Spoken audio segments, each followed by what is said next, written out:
para umat, tokoh atau pribadi selain Nabi yang terjadi pada zaman sebelum Nabi Muhammad SAW.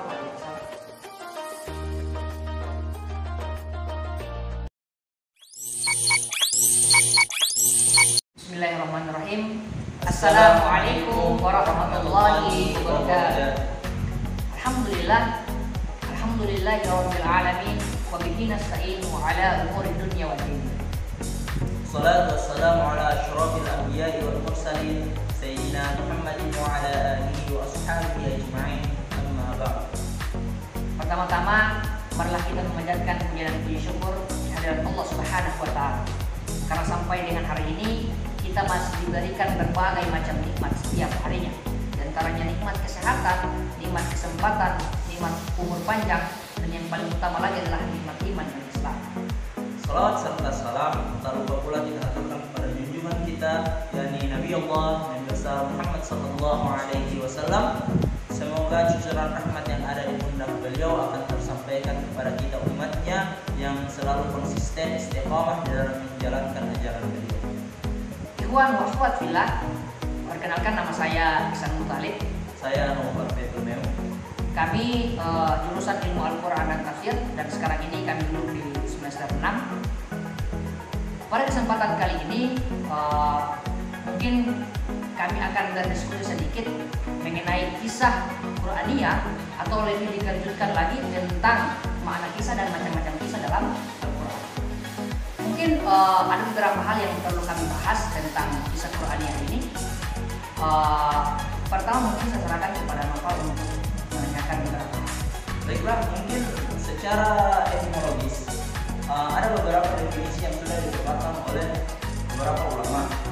Jadi mungkin Antum bisa sedikit menjelaskan atau sedikit memberikan contoh pendapat ulama mengenai makna daripada kisah tersebut. Ya, memang benar ada beberapa ulama yang mendefinisikan tentang kisah itu. Di antaranya Muhammad Kamil Hasan, dan ada juga Manna Khalil Al-Fattan dalam kitabnya Mabahis fi Ulumil Quran. Beliau menuturkan al-qissatu hiya ikhbaru an ahwalil umamil madiyah wan nubuwwatis sabiqah wal hawadisil waqi'ah. Jadi menurut beliau bahwa kisah itu adalah cerita yang diinformasikan mengenai umat-umat terdahulu, peristiwa-peristiwa kenabian ataupun peristiwa-peristiwa lain yang terjadi pada masa lalu. Jadi ini sudah mencakup kisah, yaitu pertama dia harus terjadi pada masa lampau, baik itu mencakup umat, mencakup nabi ataupun peristiwa-peristiwa yang lain. Nah, kalau untuk saudara Novel, dalam makna kisah secara bahasa itu qaswa yaqusu qissatan, yang berarti menceritakan ataupun mengikuti jejak. Nah, di mana kemudian ada teman-teman yang bertanya kenapa bisa disebut sebagai mengikuti jejak? Mungkin bisa dijelaskan.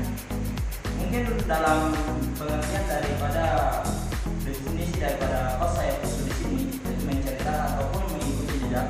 Ini yang dimaksudkan adalah ketika kita menceritakan sesuatu ataupun kita mendengarkan suatu cerita, itu kita seolah mengikuti alur dan jejak daripada cerita yang diceritakan tersebut. Itulah teman-teman mungkin maksud dari kata mengikuti jejak dalam kata qaswa yaqusu tersebut. Nah, dalam definisi yang ini juga teman-teman ada landasan di dalam Al-Quran yang menjadi patokan pada definisi tersebut. Nah, mungkin Antum bisa menjelaskan dalil yang digunakan dalam pengertian tersebut. Ikhwan wa akhwat fillah, jadi penyebutan mengikuti jejak itu tidak hanya disebutkan saja, tapi ada memang patokan-patokannya. Salah satunya dalam Quran surah Al-Kahfi surah 18 ayat 64, di situ disebutkan bahwa qala dzalika ma kunna nabghi fartadda ala atharihim ma qasasa. Jadi kata qasasa di situ diartikan sebagai mengikuti jejak. Nah, ayat ini berarti Musa berkata, itulah tempat yang kita cari. Lalu keduanya kembali mengikuti jejak mereka semula. Nah, inilah kenapa disebut sebagai mengikuti jejak arti dari kisah tersebut. Nah, mungkin setelah dari pembahasan itu, saudara, mungkin teman-teman sesuai dengan apa yang menjadi pembahasan kita pada video kali ini tentang makna kisah dan juga macam-macam kisah di dalam Al-Quran. Nah, mengenai macam-macam kisah ini, Mungkin antum bisa memberikan klasifikasian mengenai kisah itu sendiri, khususnya yang ada di dalam Al-Quran. Pengklasifikasian tentang macam-macam kisah ini terbagi menjadi dua. Jadi pembagian yang pertama, pembagian secara umum. Ternyata kisah itu jika dibagi secara umum hanya dua. Yang pertama, kisah tarihi atau kisah sejarah atau historis. Yakni kisah yang mengandung kebenaran material dan kebenaran faktual. Contohnya kisah para nabi atau para rasul dan umat-umat terdahulu. Nah, kisah yang kedua adalah kisah simbolis saja atau tamsili. Ini kisah yang mengandung kebenaran material, akan tetapi kisah ini kebenaran faktualnya tidak harus benar-benar terjadi. Contohnya, ketika penyebutan karakter suatu kisah, ketika menyebutkan karakter itu hanya memberikan sebuah contoh ataupun simbol saja, tidak harus benar-benar terjadi. Nah, kemudian kategori kisah yang dikhususkan dalam Al-Quran, kisah Qur'aniyah, itu terbagi menjadi tiga. Yang pertama, kisah para nabi ataupun para rasul sebelum Nabi Muhammad SAW. Berarti kisahnya Nabi Adam sampai dengan Nabi Isa alaihissalam. Kategori yang kedua adalah kisah para umat, tokoh atau pribadi selain Nabi yang terjadi pada zaman sebelum Nabi Muhammad SAW. Di sini ada beberapa kisah Ashabul Kahfi dalam Quran surah Al-Kahfi, kisah tentang Qabil dan Habil pada masa Nabi Adam alaihissalam, kisah tentang Siti Maryam dan lain sebagainya. Ini tokoh-tokoh selain Nabi sebelum Nabi Muhammad SAW. Dan yang paling terakhir, kategori yang ketiga adalah kisah pada zaman Nabi Muhammad SAW dan umatnya. Di sini ada kisah tentang Isra Mi'raj. Kemudian ada juga kisah tentang Raja Abraha dan pasukannya tentara bergajah. Ini disebutkan dalam Quran surah Al-Fil. Alam tara kaifa fa'ala rabbuka bi ashabil fil dan seterusnya. Nah, ini kisah-kisah yang terjadi pada zaman Nabi Muhammad SAW. Jadi ikhwan wa akhwat fillah, diskusi kita pada video kali ini akan berakhir. Kita akan menambahkan sedikit untuk mengakhiri video ini.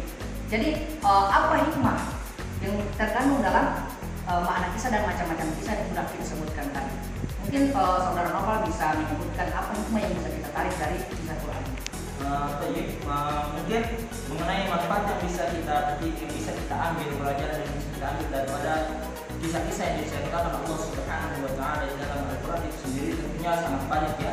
Seperti yang kami menjelaskan tadi, bagaimana Allah Subhanahu wa Ta'ala menjaga Ka'bah ketika terjadi penyerangan daripada pasukan gajah, bagaimana Allah Subhanahu wa Ta'ala menceritakan kisah daripada Qarun dan hartanya yang ditenggelamkan Allah Subhanahu wa Ta'ala, bagaimana Allah Subhanahu wa Ta'ala menceritakan para pemuda Ashabul Kahfi dan lain sebagainya. Dan masih banyak lagi manfaat yang bisa kita ambil, manfaat yang bisa kita petik daripada kisah-kisah yang Allah Subhanahu wa Ta'ala ceritakan di dalam Al-Quran. Mungkin seperti itu. Baik, ikhwan wa akhwat fillah, seperti inilah keseriusan kita ketika belajar Al-Quran di jurusan ilmu Al-Quran dan tafsir.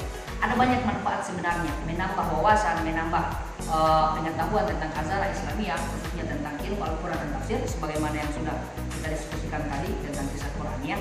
Jadi imbau saya kepada teman-teman sekalian bahwa kita harus memiliki peluang untuk masa depan. Kami mengajak untuk teman-teman ikhwan dan akhwat sekalian untuk gabung bersama kami di jurusan ini. Teman-teman ingin menjadi dai dan daiyah muda, ingin sukses usia muda, berkarir menjadi pengajar dan lain sebagainya, bisa di jurusan kita di ilmu Al-Quran dan tafsir. Dan juga teman-teman, melalui mata kuliah ini juga itulah bagaimana cara kami menambah pengetahuan kami, menambah pemahaman kami mengenai Al-Quran. Dan itu hanya kami pelajari di jurusan ini, jurusan ilmu Al-Quran dan tafsir. Paling terakhir dari kami, salam tafsir hadis. Garuda di dadaku, Al-Quran hadis di hatiku. Billahi taufiq wal hidayah. Wallahul musta'an. Assalamualaikum warahmatullahi wabarakatuh.